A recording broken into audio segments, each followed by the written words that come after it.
സുരക്ഷയുള്ള രാജ്യത്തിന്റെ തന്നെ തന്ത്രപ്രധാനമായ തലസ്ഥാനത്തെ ഏറ്റവും പ്രധാനപ്പെട്ട കേന്ദ്രങ്ങളെല്ലാം ഇരിക്കുന്ന 5 കിലോമീറ്റർ ചുറ്റളവിലാണ് സുപ്രീം കോടതിയും രാഷ്ട്രപതി ഭവനോടക്കം എല്ലാം സ്ഥിതി ചെയ്യുന്നത്, ചെങ്കോട്ടയടക്കം.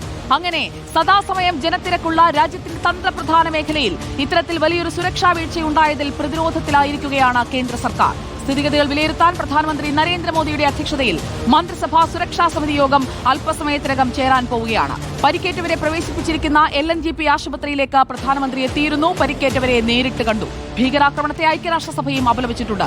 ഇപ്പോൾ സംഭവിക്കുന്നത് എന്താണ് എന്ന് പറയാൻ സായ്കുമാറാണ് നമുക്കൊപ്പം ചേരുന്നത്. സായ്കുമാർ, രാജ്യം നടുങ്ങിയ ഒരു ഭീകരാക്രമണമാണ് അല്ലെങ്കിൽ സ്ഫോടനമാണ് നടന്നതെന്നതിൽ ആർക്കും ഒരു സംശയവുമില്ല. ഇപ്പോൾ NIA അടക്കം അന്വേഷിച്ചുകൊണ്ടിരിക്കുകയാണ്. പക്ഷേ ഈ സ്ഫോടനമുണ്ടായ സ്ഥലം എന്ന് പറയുന്നത് രാജ്യത്തിന്റെ മർമ്മമാണ്, തലസ്ഥാനത്തിന്റെ തന്ത്രപ്രധാന കേന്ദ്രമാണ്.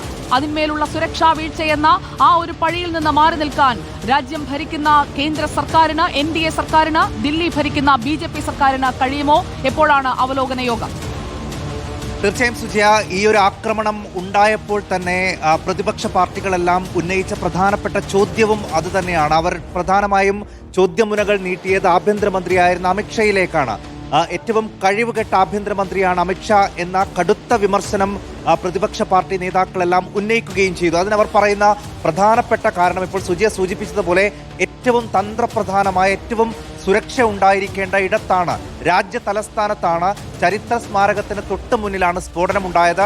അതിന് വളരെ അടുത്താണ് പ്രധാനമന്ത്രിയുടെ അടക്കം ഔദ്യോഗിക വസതിയുള്ളത്. അവിടെ ഒരു ഈച്ച അനങ്ങിയാൽ പോലും സുരക്ഷാ ഏജൻസികൾക്ക് വിവരം കിട്ടും എന്നതടക്കമുള്ള വലിയ രീതിയിലുള്ള പുകഴ്ത്തലുകളാണ് നമ്മുടെ സുരക്ഷാ സംവിധാനങ്ങളെക്കുറിച്ച് എപ്പോഴും നമ്മൾ പറഞ്ഞുകൊണ്ടിരിക്കുക. പക്ഷേ ഇത്രയധികം സമയം ഒരു ഭീകരൻ അവിടെ വന്ന് 3 മണിക്കൂറിലധികം കാറിൽ ഇരുന്ന് അതിനുശേഷം അത് പൊട്ടിത്തെറിച്ചിട്ടും അങ്ങനെ ഒരാൾ അവിടെ വന്നു എന്നതിൻ്റെ ഒരു സൂചന പോലും ഈ സുരക്ഷാ സംഘത്തിന് കിട്ടിയില്ല എന്നുള്ളത് വലിയ വീഴ്ചയായി അവർ പറയുന്നു. അതോടൊപ്പം 30 കിലോമീറ്റർ അപ്പുറത്ത് നിന്നാണ് വലിയ സ്ഫോടക വസ്തു ശേഖരം പിടികൂടിയത്.